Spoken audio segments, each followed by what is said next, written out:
All right. Let me get to the right one, workshop. All right.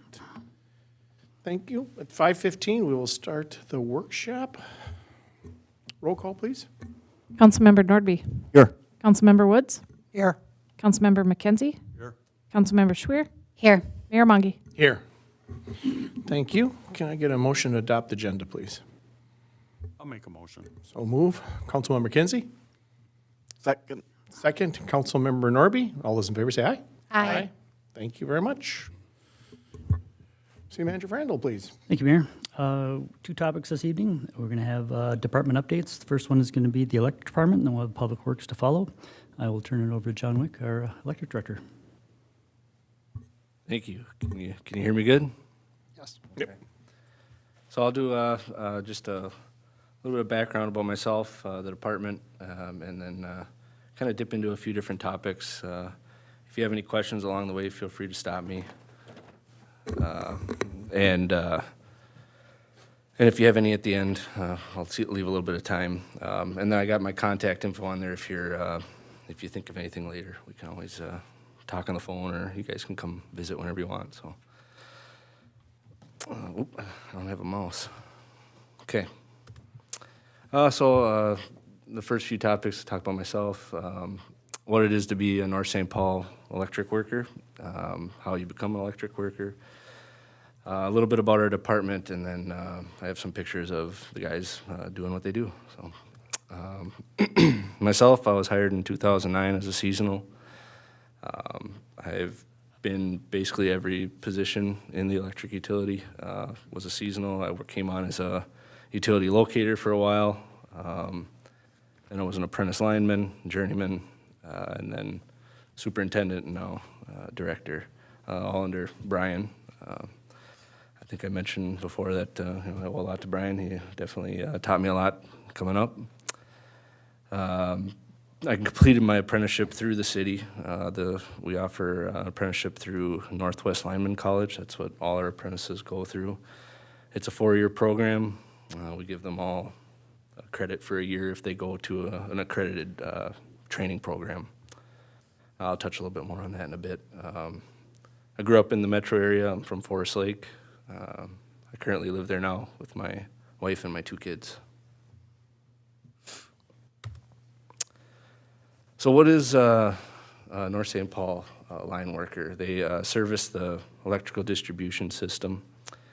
That entails a lot of things. There's installing and maintaining the high voltage lines, your tree trimming, clearing trees away from any overhead power lines. They're putting in new underground high voltage lines, service lines.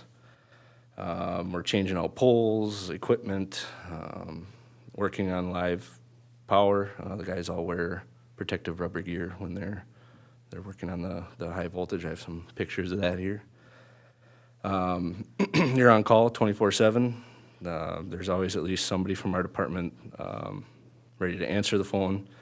And realistically, if anything happens, there needs to be 2 to 3 people ready to come in at any given time. They operate equipment. The bread and butter for any electric workers are bucket trucks and our digger derrick trucks for setting poles and working on the overhead lines. They also work everything for moving earth too. Pretty much anything in our shop, minus some of the water and sewer equipment, those guys operate. You also need to be able to climb. The guys all learn how to climb in school, and then we still fairly often practice that. We do have equipment to kind of get around it sometimes, but it doesn't work all the time. You got to climb. So, and then anybody that's been with us that's now a journeyman is expected to have completed that any sort of apprenticeship. There's different kinds out there. We do, like I said, Northwest Lineman College, and we found that to be very effective in training the young apprentices. Grabbing that mouse. So it's important to stay physically active. Your role is calling for you to do anything from dig in the ditch to climb poles or drag and brush. Need to be able to work outdoors and enjoy it. Complete high school, GED. You have to have a commercial driver's license, and like I had said before, you need to go to an accredited program. Dakota County Technical College and M-State Wadena are the kind of the two most popular in the state. And then after school, once you've become a lineman, you need to complete a 4-year apprenticeship program. It's good to note that not all utilities offer apprenticeships. Some only want to hire journeymen, so that we offer an apprenticeship is very appealing to guys out of school or just with a little bit of experience that just haven't had that opportunity. So I think we have a good draw for if we are in need of employees, that we offer that. It's very appealing, but not that we need them that often. I think we have a good crew of guys that I foresee them sticking around. Our current department does have 7 line workers in it and then a utility worker, locator. And of those linemen, we have 2 apprentices. We did have 3 up until last week. One of them passed his final test, and he'll be getting his certificate in the mail here in the next month. So it's kind of a big deal. The guys, they take a test, 1 test a month for 3 to 4 years. Just to pass the program, and they got to pass it with at least an 80% or better on every test. So they put a lot of work into it and studying on their own time. We expect them to be at work and putting in the time here, and then putting in the time at home as well. So it's a big achievement when they finally get through that program. We do have, I have there that we have a variety of years of service. Of our apprentices, one's been there for 2 years. We also have the most senior employee in the city, Dave Hosek. He's been there for 40 years. And it's hard to say how much longer he'll be there. I hope he sticks around because he's really good to work with. So, and then myself, the director, and the electric superintendent, Easton Dale. He would have been here today, but had a family, a death in the family, so he couldn't attend. Here's some pictures, guys working. On the left there, we got our, we call it our backyard lineman. That's kind of one of the pieces of equipment that's gotten us, saved us from climbing more than we have in the past. It's able to fit through a 30-inch gate, so everything retracts in. We can drive into people's backyards and set it up, and it's fairly, doesn't cause too much damage to the yard. It's a lot of stuff that we can fix pretty easily. And then you can see all the guys working with like their rubber gloves, working around energized lines, and just working in teams. It's very common that you'll have 2 to 3 bucket trucks on one job, just because you need to be accounting for every situation. You're working around stuff that's hazardous to your health and could potentially kill you. You need to have people you trust up there and people that know what they're doing. So here's some pictures of the guys climbing. Believe it or not, the one on the left was me back in school. Kind of hard to see from here, but I was a few pounds lighter and I could stand on a cross arm. But you can see like that. The other 2 pictures are some of our guys on the crew. It's very common to have 2 people on the pole at once, sometimes 3. And they use ropes and stuff to haul equipment up. I'm not gonna go extent. There's a lot of information in here, so I won't go through all of it. You guys have the presentation, but you can kind of read what you like from that. But a little bit of the history. We started in 1898. It was purchased from private investors, and there was at one point in the late 1950s that Xcel Energy, NSP at the time, tried to purchase us. And I guess I appreciate that they didn't sell the utility at that time, just because they kind of cited that it's providing more funds for public safety and roads and road construction and just another income source for the city. So, and then like I said, there's a lot of information on here, and we actually have a brief history summary at the shop. So if anybody's interested, I can send them that too. It's got a lot more information than I put on here. But currently in 2009, the building that we're in now, the Public Works Electric Shop, that's when it was constructed. It is the second building on that site and the third in the immediate area. It was the community center, there was a building there before, that was the Public Works Shop and electric shop.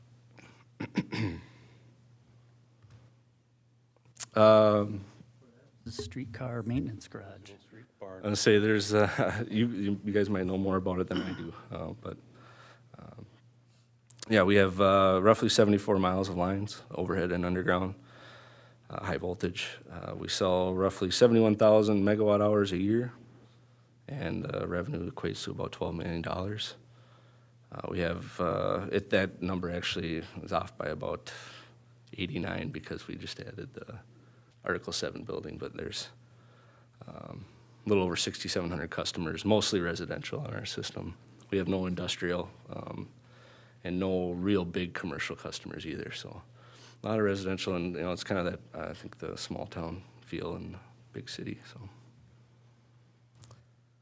We have one substation, it's down in Oakdale, right off of Highway 5, kind of by the fire training center there. I don't know if you're familiar with that area. We're on the opposite side of 120 from that. And there's a vaulted duct line that runs from the substation all the way to the Public Works Shop. There's 3 feeders in there that branch out, kind of like a wagon wheel from the shop, and that's kind of like the central location. We also have a 4th feeder that runs overhead along 120 from the sub, heads north up to kind of by Silver Lake, up in that area.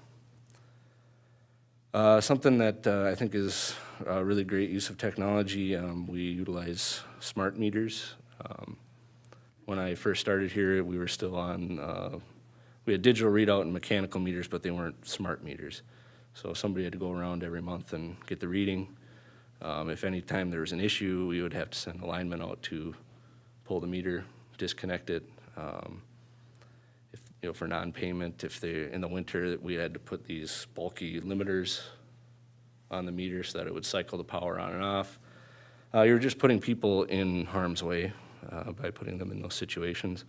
Now with these smart meters, they all communicate with each other, and then they communicate back to City Hall. We have a gateway collector back at the shop or at the City Hall here that they all communicate back to, get the readings back to the billing department, and they can send out the bills accordingly. They can also disconnect power for non-payment without sending anybody out there. And they have programs on them to limit the power as well in the winter, so we don't have to put those bulky devices out anymore.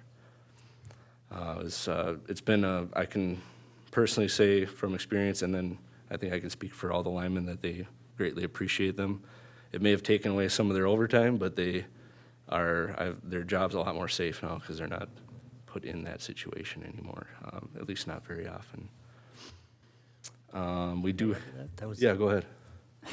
when I first started working here, after disconnects, you could pay anytime you wanted to. You call in at 2 a.m. after you close down the bars, and then lineman goes out there and returns it back on and pays you in cash, and it was just a recipe for disaster. So, yeah, we stopped doing that. Yeah, I've heard many stories from those days. And then we're also completely LED. That was, it's probably 2009, 2010 that we went completely to LED on all the streets and roads and the parks. Here's just a little overview of our territory. We got a little bit of Maplewood, a little bit of Oakdale. Not too far outside of the city proper. A big thing that when we're working with residents is I like to reference this image. It dictates what we're responsible for and what the resident's responsible for. Anything in yellow in that image is the resident's property, and anything in green is ours. We own the overhead distribution lines, the transformers, the poles, the services to the home, overhead and underground, and the meter itself. If you can tell on there is a little green meter on the front, but we do not own the meter box or the meter socket, and the mast pipe going up the side and any wires in that, those aren't ours. So it's definitely an eye-opener to people because in the middle of a storm, that all gets ripped off the house. We're not, we can't work on that stuff. We don't own it, so they have to get an electrician out to fix it before we can actually energize the house again.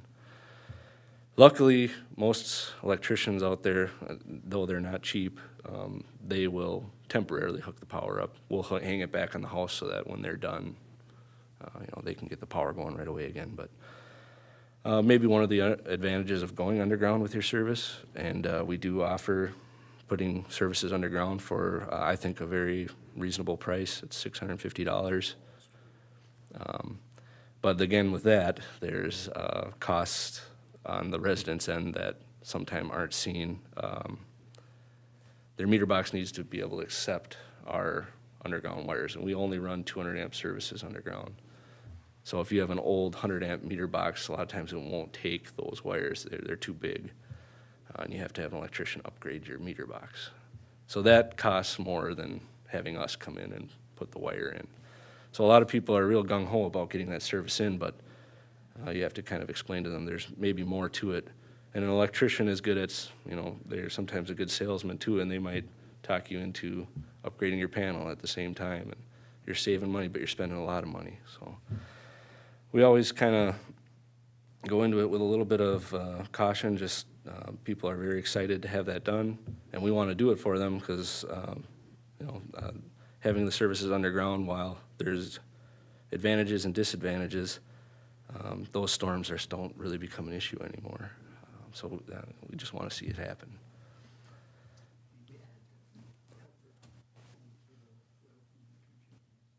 Yeah, yep, if you have, everybody's got the phone and the cable lines going too, and a lot of times if you can coordinate it with your phone and cable provider, they'll drop off wire, we'll put it right in the trench with them, so. Get it all buried at once. So do you go off the closest pole then and go down It depends, sometimes they're fed right from a pole. We might have underground pedestals that is down at the base of the pole or middle of the backyards or front yards, wherever they are. And that's where you have a main feed going to it, and there might be 3 or 4 houses coming out of that pedestal.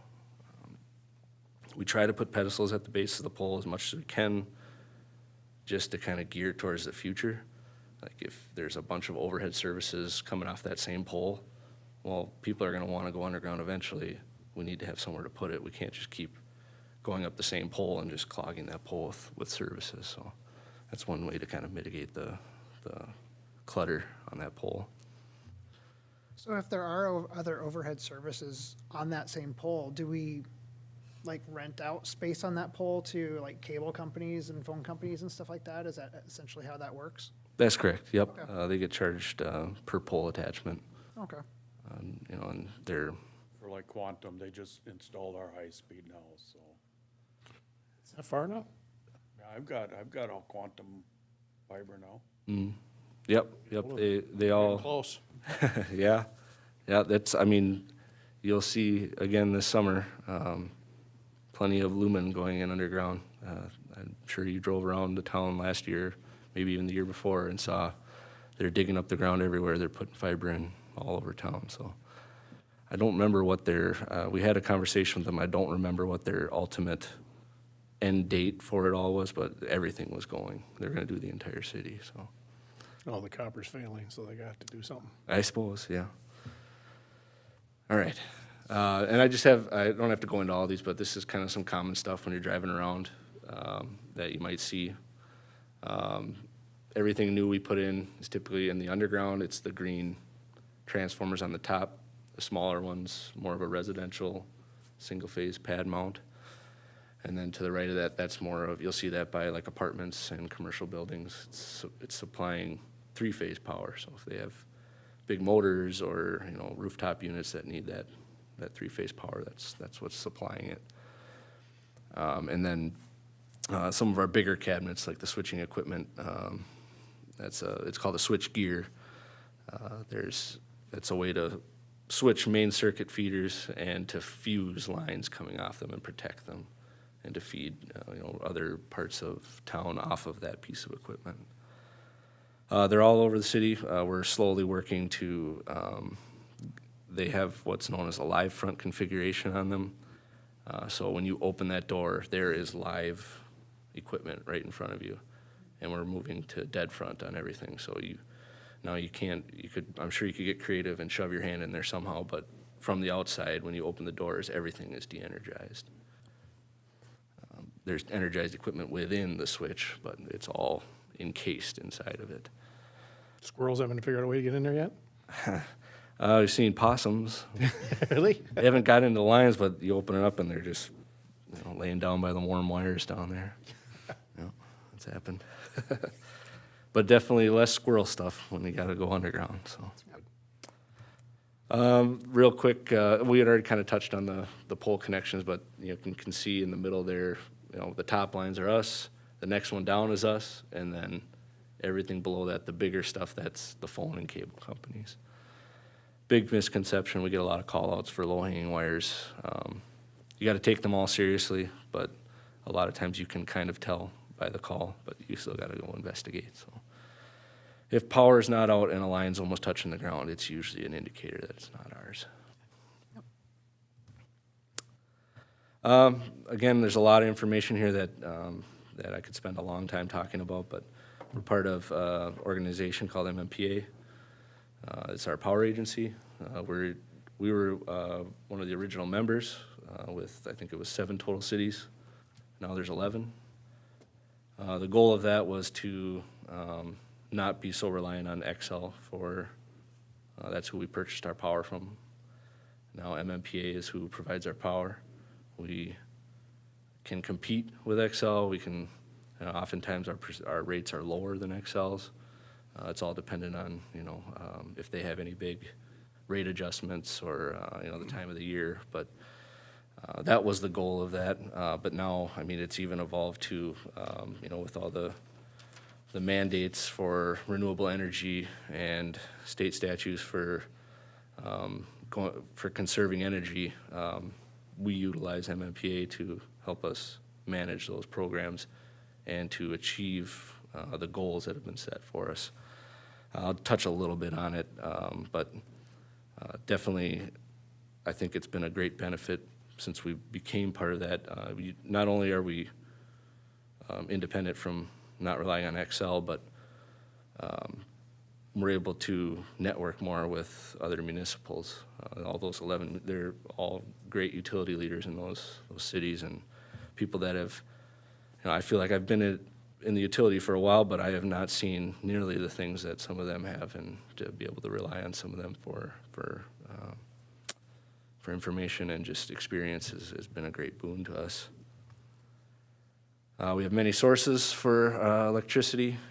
Obviously, we have we have the fossil fuels. The goal is, the mandate is to be 100% by 2040, all renewables. I don't know how realistic that is, but by 2030 we need to be 80%. And I think that's a realistic target, and that's achievable. I have links in here for MMPA's site. There's descriptions of what we currently utilize for solar and wind. And there's hydro, but it's not really for us, it's for other communities. And then there's the last thing there, that biomass. That's kind of a unique thing that I think our organization is kind of on the leading edge of. It's utilizing anaerobic digestion on fossil fuels food processing waste and agriculture waste. They collect the gases that are produced off it and they burn them in engines to produce power. And then there's, again, there's more information on MMPA, but it produces nutrient-rich byproducts too, and those are all captured as well. It's something that MMPA has been working towards, getting that as a credit towards the renewable and the carbon-free. It's just something that it's pretty unique to us, and there's not a lot of places that are doing it yet. So just getting that accepted along those lines as well, is like wind and solar. Again, like I said, 100% by 2040, 80% by 2030. I believe it's 90% by 2035. That's kind of what the state has set in place. How much is it now? What percent are we at now? We are currently, it varies based on demand, and then the production from the solar and the wind, but anywhere from mid-40s to mid-50s typically. Yeah, right now 25 is what's required, but yeah, we're, at least the last meeting I was at, it was like 56%. Nice. And they're in the process of, the biggest thing for hitting these goals is acquiring the land and the interconnection application process with the Public Utilities Commission. Just having that transmission readily available and having the space to put it in. And there's a lot of utilities competing over this now, you know, that's, everybody's working towards this goal, so getting it in place as soon as you can. And that's why, you know, we have the Green Energy Choice Program here, where residents can elect to pay an additional $1 to $3 per billing cycle, and that goes towards us being able to invest in more green energy. But it also guarantees that you're getting 100%. We're at least covering you 100%. So as many people that are in the program, we are guaranteeing that we're getting enough renewables to cover them at this time. Let's see if I got anything else there. Again, that's, I have a link here for the sustainables, but we also do have our own residential solar program. We offer rebates for that based on the size and the cost to install the solar for the customer. We currently have 19, but actually we are putting in 2 more this week, so we'll be over 20. Homes? 21 homes, yep, residential homes in town by the end of this week. And the rebates kind of vary based on the side, like I said. Anywhere, I've seen them anywhere from, on the low end, like $800 all the way up to $2,500 rebate. They're expensive to put in. It's a high cost, high investment. May take a long time to recoup it, but you know, anything helps. And there's you know, oftentimes there's other state and federal grants and money that you can get. We're not affiliated with that, but we can at least offer our rebate. Conservation Improvement Program, that's, I kind of touched on just briefly, but it's a state statute. It requires us to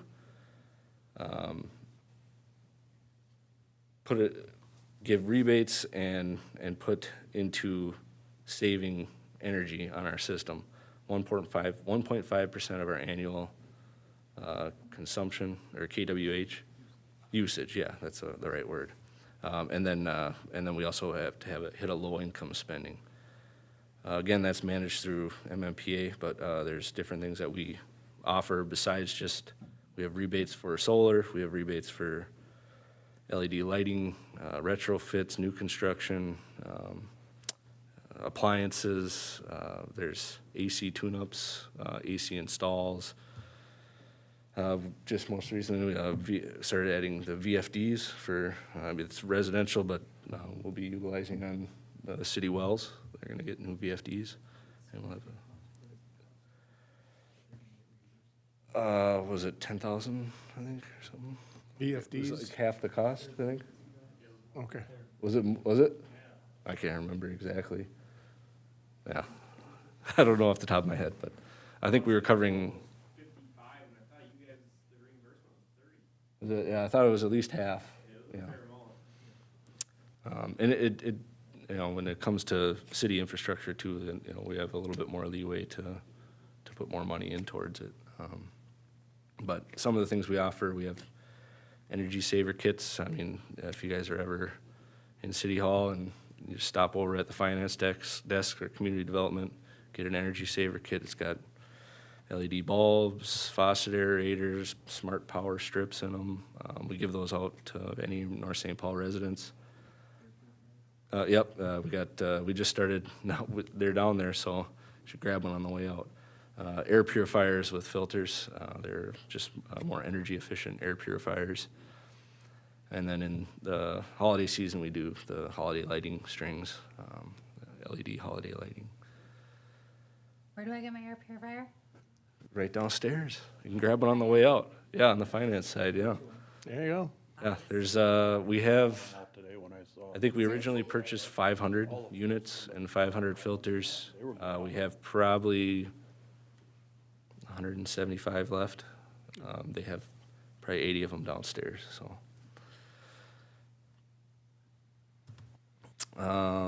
We do have energy saving tips on our website.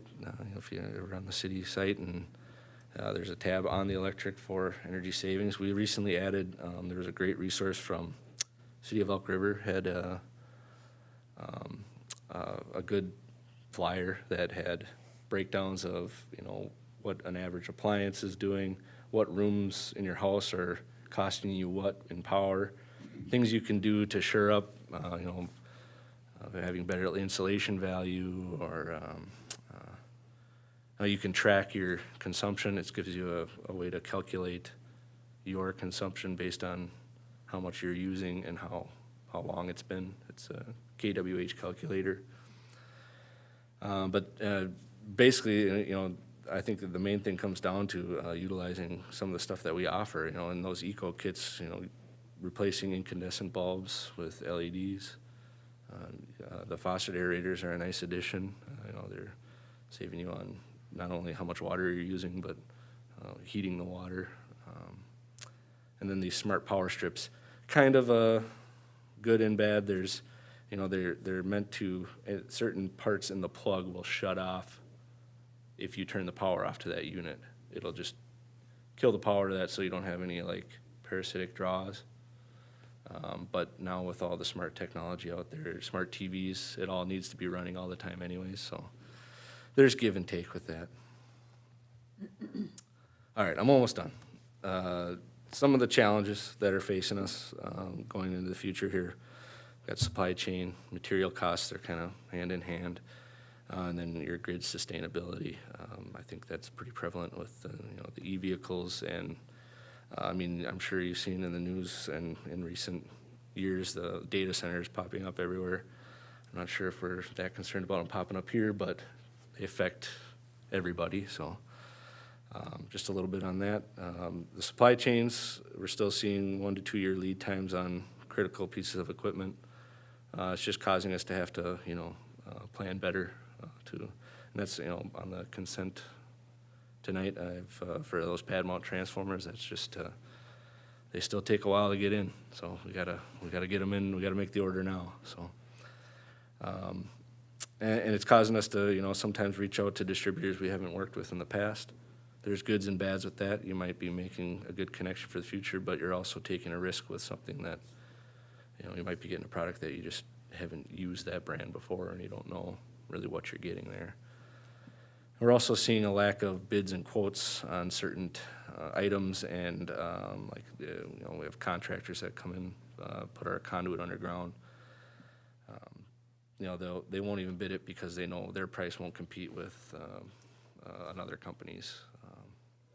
Some people just kind of have it cornered, so you get the one bid and then a few more that just say, I'm not even gonna try.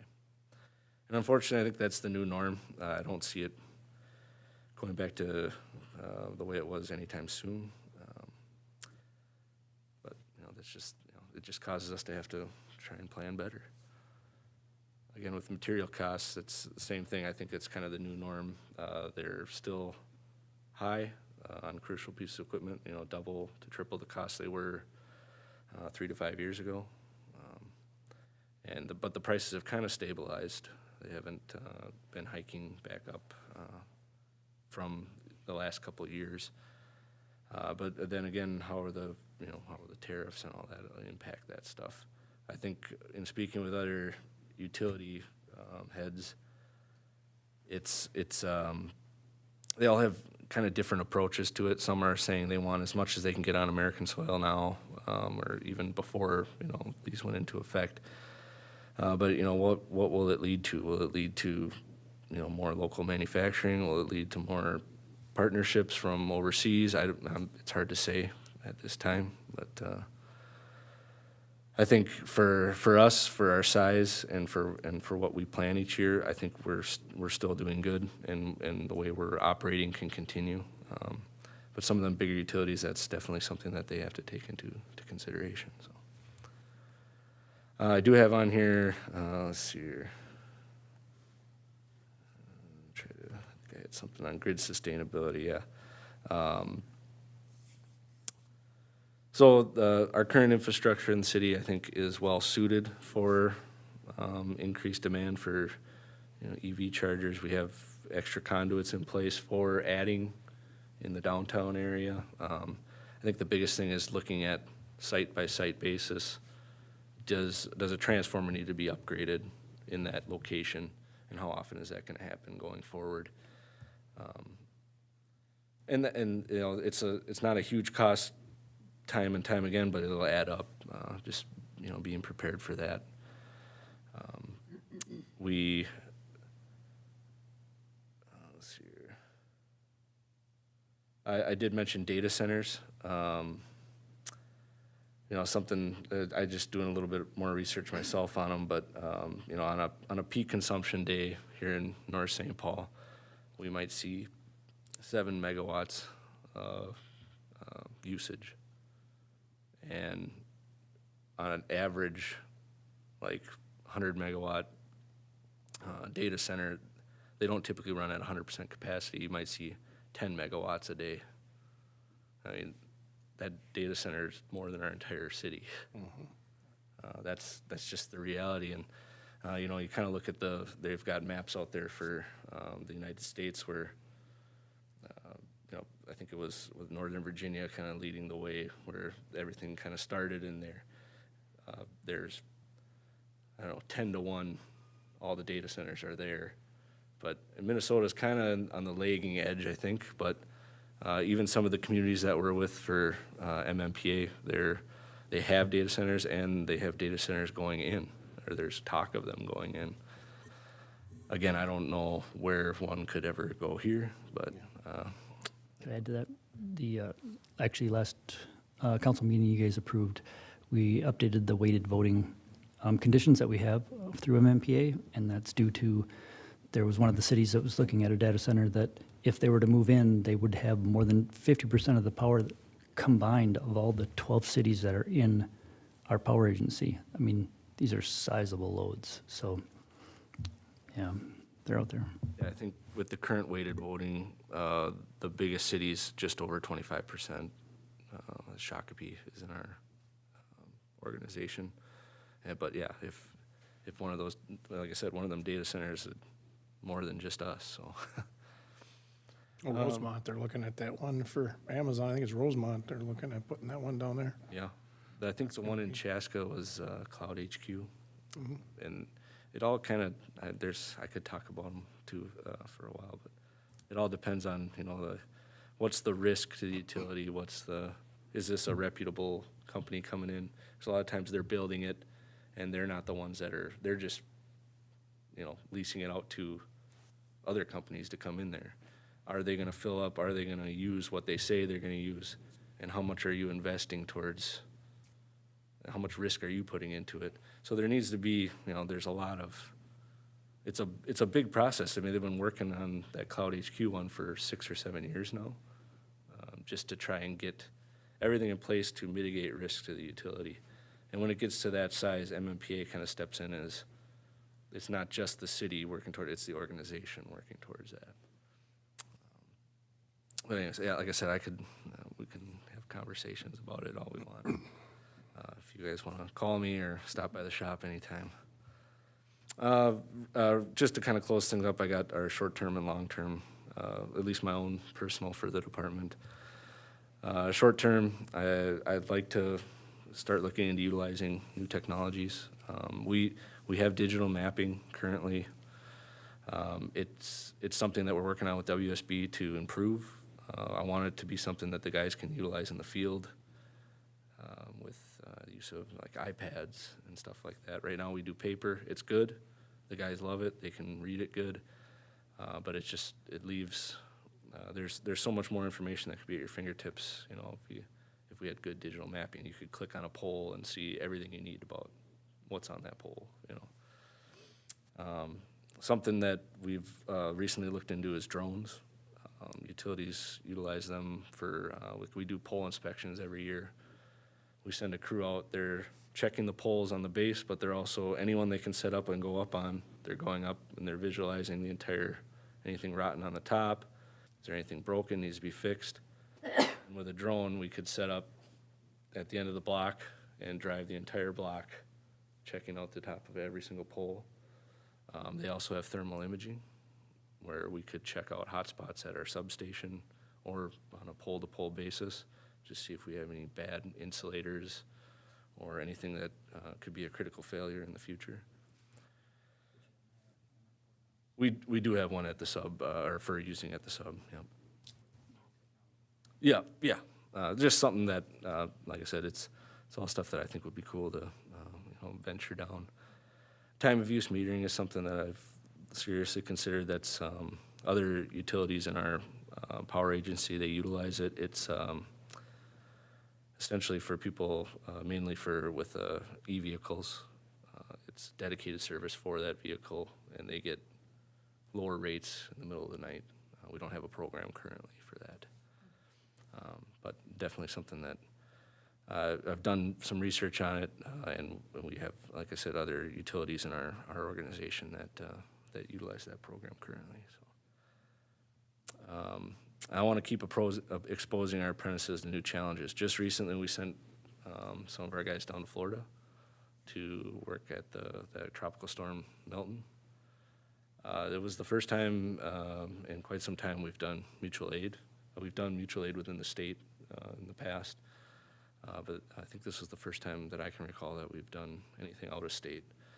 The guys went down there. They were down there for about 2 weeks, and they got to experience a lot of things that I think you don't get to every day working in our small utility. I do think a big thing for us is trying to retain quality workers, and when a guy can become a journeyman, he has the ability to, if he wants to go work somewhere else, it's pretty easy for them to move laterally. So I'd like to have that as kind of you have an opportunity here to get those experiences. I even attached a little video if we had time to watch it. Ava put this together with she's our, Nice. yeah, this is on the Instagram. I'm Cole Tanner. I've been with North St. Paul for 3 years now. My name's Holden. I've been working for the city for around 6 to 7 years now.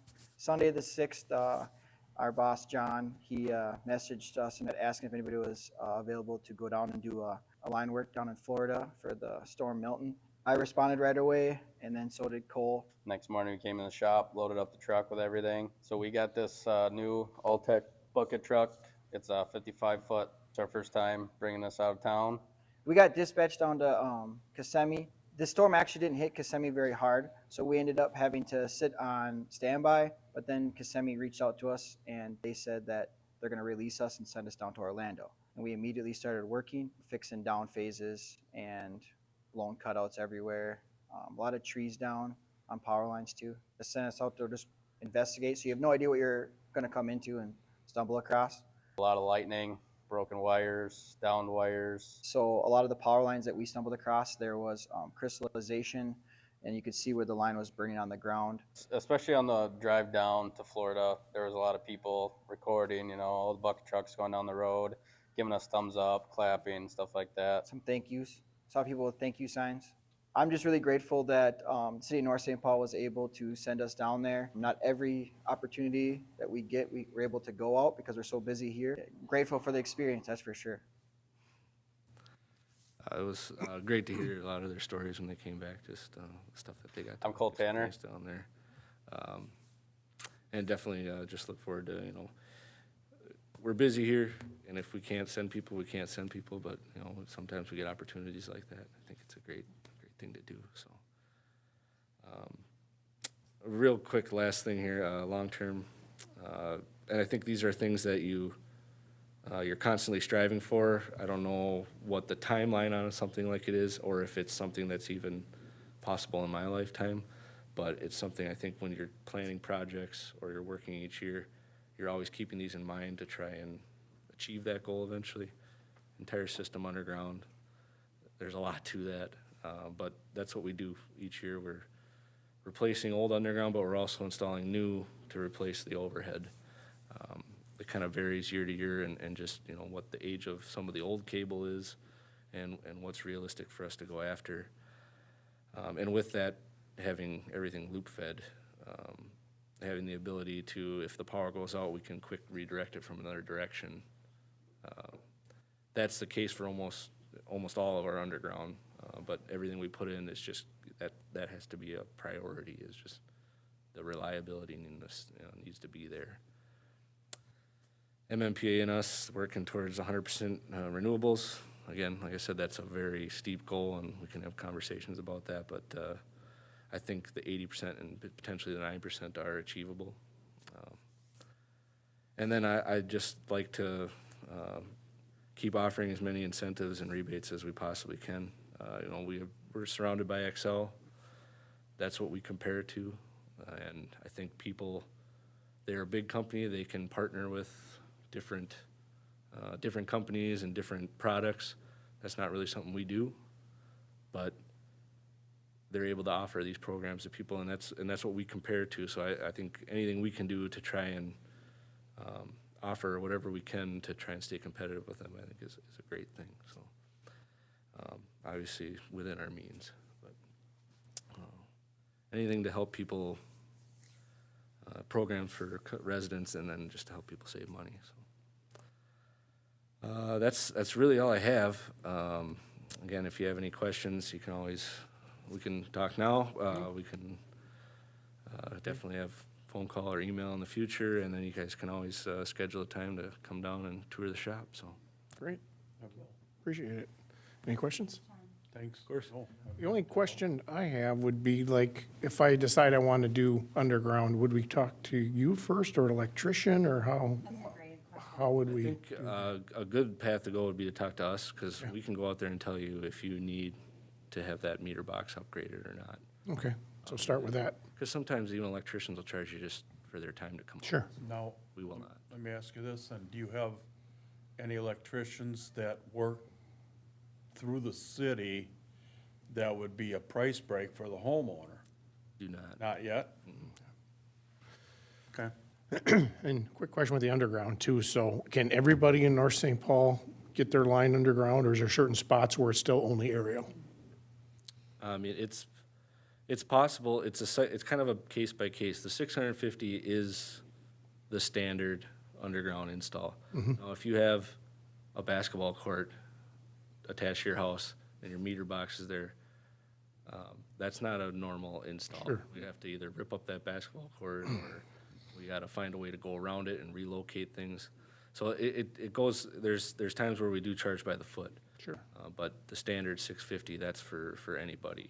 But there's underground that can be provided every house in North St. Paul. I In mean, theory, there might be some, in between things, but, we can do that. And then when you said it, which I was very interested in, because if you lose it on the wire, you're down. But they feed from two directions, each one of your boxes then, so it's loop. So is there a way to grab Typically- power from somewhere else then? I mean, I can't guarantee everywhere, but typically any of our underground has some sort of loop feed. So it gives somebody a peace of mind if they have a medical issue, or they have different things where, it might be able to. I should say that, I mean, we have the capability with overhead to do the same thing. You do, okay. For the most part, yeah.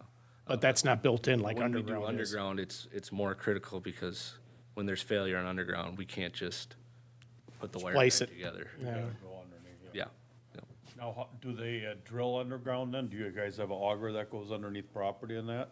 Or do you open it When all we up? install, we do not. We You did. just dig it all out? Yep, we have a couple different pieces of equipment for that.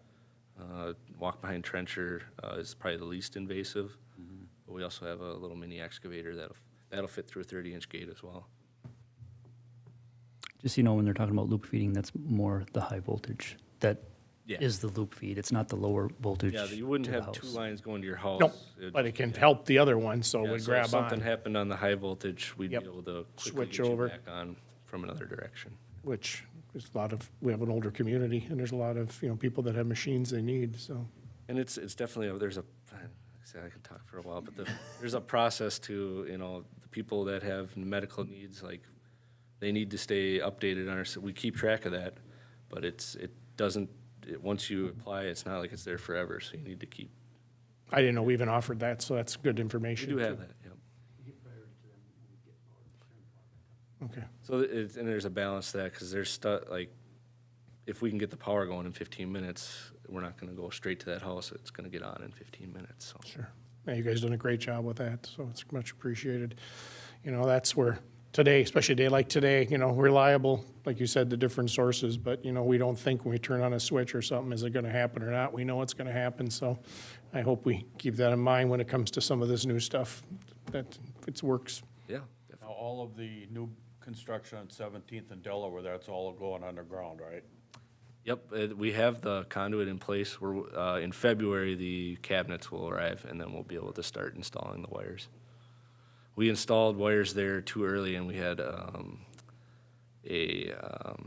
whittler try to steal the wire. They cut one of the pieces, and we have these ground rods in there, they look like they're copper, they're just copper plated. And they tried to cut that and broke their tool, so we were lucky that they broke their tool. Feel bad for them. Yeah. Yeah. Well, the electric department does a great job, and we sure appreciate it, because, you look sometimes and it takes quite a while around town for other towns, and us, it's really greatly appreciated.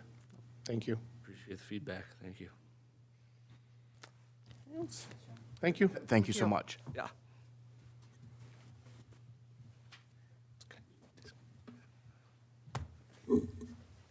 Next. I was gonna say, Shouldn't have let him go first.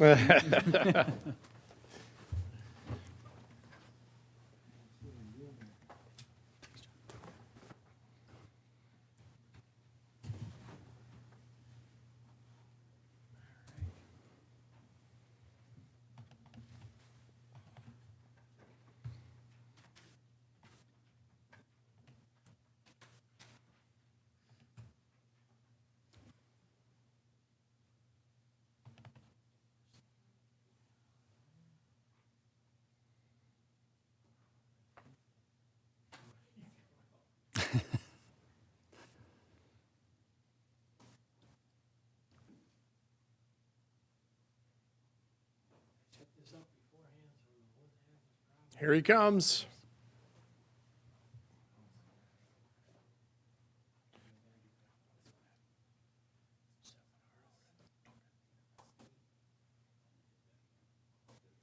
Thank you. Always to the rescue. Appreciate it. All right, good evening, Mayor and Council. I'll try to get through this as quickly as I can. Stop if you got any, or stop me if you got any questions, but I got a lot of subjects to talk about here, so I'll try to go through them as quickly as I can. And like I said, stop me with any questions that you have. Public Works, positions at Public Works. When I started here, I suppose it's like 18 years ago, there used to be two departments. There was water sewer, which was 4 guys, and then streets and parks, which there was 10 guys. So there's a total of 14 guys. Over the course of, I don't know, maybe 10 years, that working group was whittled down to about 8 people retiring, not replacing people, for whatever the reasons were. With that, what we ended up doing is you need to carry a water and sewer license to work in the water and sewer department. So everybody on the crew had to go out there and get their water and sewer licenses, so we just had enough people for coverage for nights, weekends. Again, like the electric department, 24/7, there's always someone on call. We have an on-call guy that's on call that switches weekly. We do have 10 positions right now. We had added a position, I believe, last year. You guys approved for us to get an additional position, which, helps out greatly. So the guys are basically on call once every 10 weeks. It's a rotating schedule. And then Randy and I are pretty much on call all the time. One of us is usually around or one of us is always around, at work or after hours. So it's just, we're covering 24/7, kind of no matter what happens. So we have up there, we have one mechanic. In the summertime, we hire 5 to 6 seasonals, depending on who, if the kids want to work. We've been having trouble getting people to work, but I think the last 2 years, we've had about 5 seasonals and then a horticulturist. Myself, and then Public Works Director, and then Public Works Supervisor, Randy. Fleet Manager, we do that with the program. Randy and I manage the fleet, or our fleet of vehicles. I believe we have about 200 and some pieces of equipment, 200. That's counting weed whips and all the small stuff. But managing all that, keeping all that going with one mechanic, it's sometimes can be a challenge, but the program that we have helps us with that. Engineer consultant, that's WSB. You guys, I think most of you guys have met Morgan. Morgan helps us out. Morgan knows a lot more about some of the stuff than I do, or Randy and I do, just because he's got a little more background, in some of the stuff, but we're getting up to speed with his help on a lot of that stuff. And construction inspector, that's when we have our big road projects.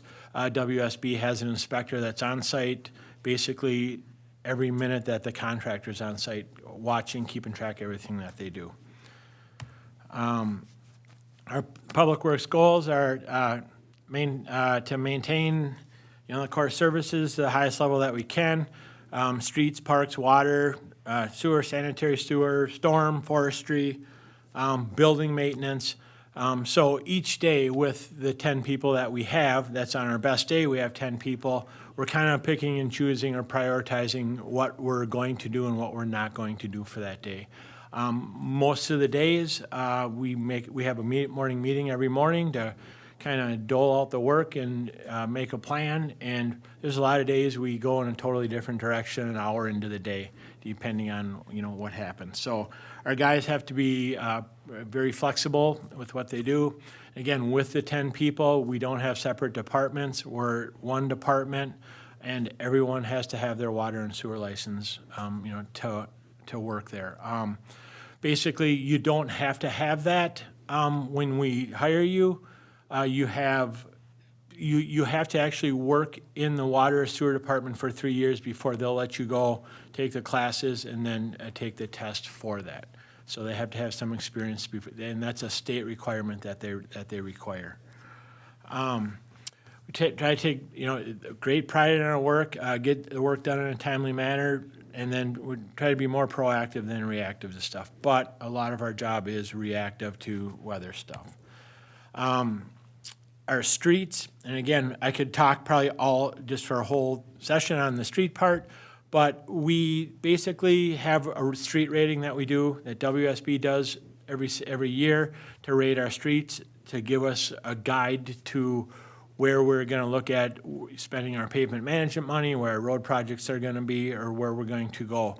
Along with WSB and the engineers going out and doing their surveys of the road, once they have that information, they sit down with myself, Randy, and then a couple of the people that go out and actually do the patching of our road, so that actually walk every step of these roads. And then we come up with a kind of a conclusion or an area that we feel is, highest priority. A lot of our roads are bad, so we can go all over town. You can kind of throw a rock and people could say, hey, man, my road is, terrible in a lot of different areas, but we have to, there's a system that we use to try to prioritize it the best that we can and stick within the budget that we have.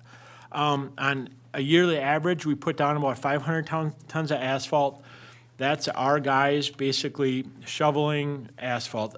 And that might be a little heavy because we go and do some skin patching with the skid steer towards the end of the year. But basically, on average, 400 to 500 tons is what we shovel out for potholes to fill our roads. Hopefully, with the extra pavement management money that we got, we're going to be covering up a lot of these roads that we patch multiple times, maybe in a spring season. And just for patching, so you guys know, the new council members, in the springtime, the freeze thaw, that's when the potholes really come out. We go out and patch some of those potholes multiple times in the spring. And what we do, kind of how we work in the springtime when we can go out and get hot mix, is we go out and we do the wheel busters. We do the big ones first. So you might hear people say, hey, Public Works came, they patched 4 potholes on my road and then they took off. Well, we did the wheel busters because there's a bunch of them all over town. We will come back once we get our summertime crew in to help with the patching. Patching takes about 4 to 5, minimum of 4 people, but 5 to 6 people to go out and fill the potholes, roll them, and do it properly. So if you do get some of those complaints, why did Public Works fill only a couple holes and leave? We're filling the biggest holes that we can, and then kind of moving on to try to catch the city. And then we do kind of our patching once we get help in the springtime. Yeah, I'll move on here so I don't run out of time. Snow plowing. Snow plowing is a huge priority for us in the wintertime. We take great pride in getting our roads cleared as quickly as possible. Again, a quick overview of our snow plowing. We have main roads. We have a map. I should have included it in here. I made some notes while John was talking. But we have some main feeder roads that are in town. Margaret, 11th Avenue, 1st Street. So there's some main roads that we may plow multiple times. And we may not go out and do the side roads until it's done snowing. So we may go out if we get, depending on when the snow is and the timing of it, we may go out, just open up the main roads, leave the side roads, just so people can get to the main roads and kind of get out of town. But again, people are saying, hey, the plow went by my house 3 different times in a snow event. You might live on a main road. That is why. Cassie lives on a main road, so she might have to shovel multiple times at the end of her driveway. 4:30 in the morning. But again, I could talk quite long on this also. Yeah, and basically, like I said, with our 10 guys, it takes 9 guys to go out and plow, or 9 people to go out and plow. And on an average snowfall, we can usually get town cleared out. This would be sidewalks, paths, roads in 6 to 7 hours. We can, on an average event, that's barring no breakdowns or any equipment breaking down or someone having to go, fill in on another route. Have routes set up then for north, south, east, and west? We do, yep. And basically, the breakdown of that is we have 4 big truck routes, which is the city's broken into quarters. And our main roads, basically what happens is 2 guys team up on each side of town, north and south. So you'll see 2 trucks together on the main roads because a lot of those roads are wider. So we make one pass with 2 trucks. So it takes about an hour and a half, hour and 45 minutes to get through the main roads. And then those guys break off and go to their routes after we get the main roads open. Street sweeping. I never knew how important street sweeping was until I started working for the city and working with the watershed district for how much they want you to sweep the roads. Just all the debris that cars leave behind and just sand and the salt and everything. We don't put sand down, we put straight salt down. But the leaves and everything that they don't want going down your storm sewers and into the lakes. We are fortunate. We get out about 6 to 8 times a year, which a lot of cities get out maybe just a spring and a fall sweep. Meeting with the watershed districts, they offer grants to cities for an extra employee for the sweeping season, extra equipment or to contract someone out because they want these cities to be out more sweeping the streets. And with that, it gets into the stormwater stuff where when we do a road project now, they take, and Morgan would be able to talk way more intelligently about this than I can, but if we take up so much road or replace so much road, they have a formula that they use where we have to go and build a pond bigger to accept stormwater. But the watershed district really, they end up costing the cities a lot more because we got to upsize storm pipes and per this calculation. So street sweeping is kind of a big thing. Like I said, we're fortunate enough. We basically have a sweeper out, constantly for 2 or 3 months at a time sometimes, so. Our parks, our park amenities, we grow, continue to grow, so is the need for maintenance, citywide building maintenance and cleanup after events at the parks, the desire to, enhance safety and appearance of the park buildings, improving the grounds maintenance, weed control, irrigation, playgrounds. We're doing things, we added irrigation to around Casey last year, to try to make that look nicer because there's no irrigation, or just to get grass to grow there and, just make that more appealing. And parks mowing, we have 2 people out mowing minimum every single day of the growing season. In the springtime, depending on what type of spring it is, we have to mow some of the stuff twice. And the hard part is if we let it go, it's only, to go and bag Casey Lake Park, it would take us forever, and we don't have the equipment really to bag a whole park like that. So it is something that we have to go out. I know I talked last year about it. It was so wet in the spring. We had to get out and mow, and they spent as much time towing each other out or getting stuck, trying to mow this. But it is something that, again, we have to stay on. Water. We have about 4,800 water meters that we maintain. The water meters were all replaced about 15 years ago over a 3 to 5 year time period. In the next 4 to 5 years, we're coming up on the life of the water meters are 20 years. The commercial meters are 10 years. And we have reached the end of life of a lot of the commercial meters, and they're going out like clockwork at 10 years. Now, the water meters that were installed, it's a whole sealed unit, so the whole water meter has to be replaced. You can't replace the battery. So we have just, sporadic ones that go out here and there, but, on a day-to-day basis, we're out replacing some of those meters, but in the upcoming years, we will be having to do a full replacement of, it'll probably be over a 3 to 5 year time span again, to replace all those. Again, maintenance that we do on our system is flushing hydrants in the spring and fall. We try to go out and we do valve turning, exercise all of our valves. That is something that gets put on the back burner depending on what's going on a day-to-day basis.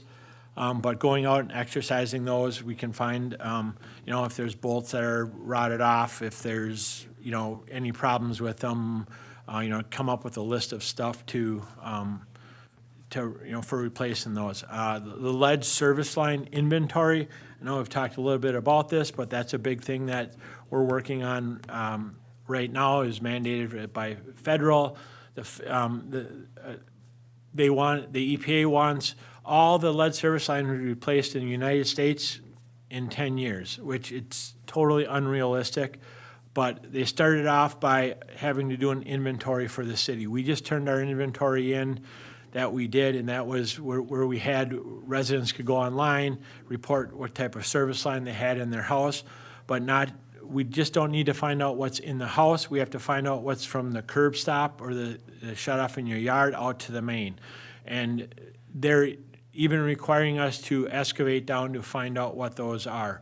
We have about 1,400 reports that we have reported in where we know for sure one side of it, but we don't know the other side. It's still a work in progress of how this is going to go, how this is going to play out in the years to come. But this is a big thing that is mandated federally. There's going to be grant money out there for people to get lines replaced, but we still have to work on our inventory.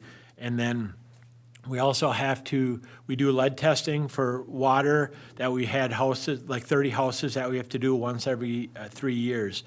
With our lead service lines reporting, what we have in so far, the 12 to 1,400 that we have in, we have 38 known lead service lines in homes, and then we have another additional like 60 to 65 galvanized lines, which they also consider, it falls in a lead category, even though it's not lead, because galvanized, the corrosion that happens in that pipe, they claim if there's anything lead ever hooked up to it, that there's probably something in there. It's not dangerous to the people. It's not like if you have a lead service line, they have to stop using their water. They just suggest you run your water longer. But the goal is to replace all those lines. And again, I'm just touching very briefly on this because I'm going to try to get through. I'm running way out of time. Yeah. We'd like to have you. Yep. So, yes, that's He doesn't have anything to do. water. Sanitary sewer, we currently have about 47 miles of sanitary sewer lines. We have 4 lift stations in town. What our goal, or what our policy is we get through the city the city is divided into thirds for cleaning. So we get through a third of the city every year. And that's all documented. The last few years, we've had a company coming in that's helping us clean and gather information. They camera all of our sewer pipes and gather all the information for where service lines are. And it's a huge help to us because we're gonna have a ton of information that's gonna be connected to our sanitary sewer that we can gain all this information that we've never had before and having on our mapping. But basically in the summertime, we have 2 of our guys minimally out pretty much every single day cleaning the sewer lines to get through a third of the town each year. And again, I could talk an hour on that also. Storm sewer, again, I kind of talked about that. The storm sewer stuff, that becomes when we do these road projects, like we have to increase the size of the pond that's in Casey because of the or because of the road project that we're gonna do. So that pond will be expanded, and that's dictated by the watershed of what that needs to be. So they have a lot of pull in these projects, and it adds a ton of cost. We're just at a meeting with the watershed district, talking about that, and a lot of the cities were complaining about how strict they were with this stuff because it adds such a cost to the project. So again, storm sewer is a big thing. Downtown district, with everything, with all the new apartments going in town, I know I've touched on this before, but when we clean downtown, we have basically from 1 a.m.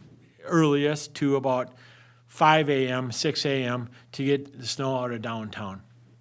And how we clean downtown is we don't have any banks for people to step over. We kind of plow everything out into the road. We have a contractor that works down there with a skid steer. Depending on how much snow, we'll send another skid steer down there. And then we have a loader with a 16-foot pusher. We actually have 2 loaders now with 16-foot pushers, and we go and we push that snow to each end of town, make piles, and then we haul that stuff away later. But we only have that short time frame to do it. So with the addition of the apartments and running out of places, once it gets a little more developed down there, we're not gonna have these places to pile this snow. So we're gonna have to look at doing it differently. We have a loader that we lease. We leased it last year and we leased it this year, and that's to help us gauge if we're going to be able to handle it with just another guy in this loader, because we're gonna have to push the snow further to make these piles. So we're kind of testing the waters to see, hey, can we just do this with adding another guy down there and not having to haul it out immediately? So there's gonna be additional work as that develops down there for us. Forestry, Emerald Ash Borer, we had the grant that we received, it was $400,000 last year. $300,000 of that was for our boulevard trees, and $100,000 of that was for residential trees. We spent all $100,000 on residential trees. Private ash trees, there's 38 applications that we fulfilled with that. We removed 81 private trees with that grant, and we basically spent all the money for that, so there's nothing left for the residents for that. We spent, we have about $150,000 left of the remaining grant that we have.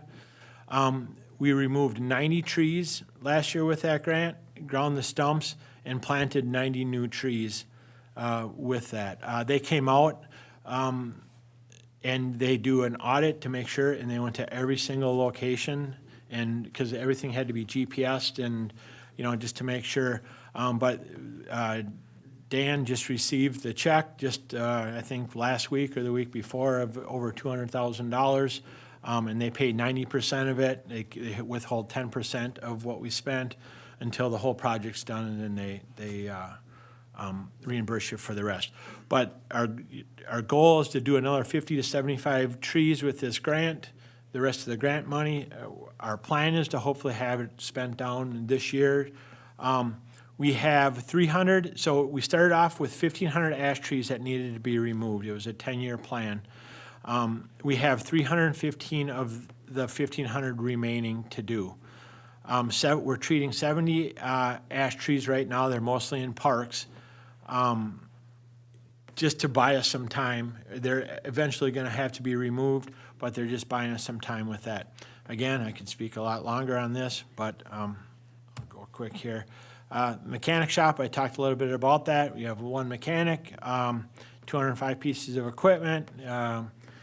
He does a great job. We work, closely with him so he doesn't get overwhelmed. But, yeah, I guess that's all I'll say on that. And again, this is just kind of a daily worksheet that we have. Like I said, we kind of pick what we're not going to do on a day-to-day basis, with the guys that we have. But at this point, like I said, that extra person that we got, helped us out a ton. I think we're in a pretty good spot, as far as what we have to take care of and manage. Yes, I rushed way through that, but for the new council members, like I said, if you guys have any questions, like John said, tour of the shop, whatever, we can answer for you. I'm more than happy to answer any questions that you guys have, so. Well, thank you. Thank you. We appreciate everything you guys do. We have a great electric, we have a great public works. We appreciate it all. Oh, thanks, and like I said, we appreciate the support that you guys give us for this, and, Have you ever thought of going to the tech schools and putting an apprentice small engine man to do all your small engine work to help your shop? we talked about all these different ideas with that because we were without a mechanic for a year because we just Yeah, couldn't I know find you- one. The only problem with that is that job is very unique because it's everything from a weed whip to a diesel truck and air brakes. Right, no, but I'm saying for, the individual coming, doing small engine work, like your weed whips, your lawnmowers, doing all the oil changes, sharpening blades, that would keep him busy, especially in the afternoons when some of these guys come back after doing their mowing in the morning, that he would be able to get on a couple pieces each day to get it fixed for the next morning. Yeah, I mean, it's something that we could look into, as kind of maybe a summer Yeah, that's what I'm apprentice saying, type yeah. thing, for that, but, yeah. Yeah. All right. Well, anybody else? Thank you. Thanks again. Thank you. Appreciate it. All right. Thanks, Randy. Thanks, everybody. Yeah. Thanks Yeah. for the support. Yeah, next time you have to keep a little quiet, Randy. All right, can I get a motion to adjourn? So moved. Councilmember Norby? Second. Second. Councilmember Woods. All those in favor say aye. Aye. Council need a few minutes here before we start up? Yeah. Okay, well, come give us 5 minutes. Thank you. Hi, Chief. Hello.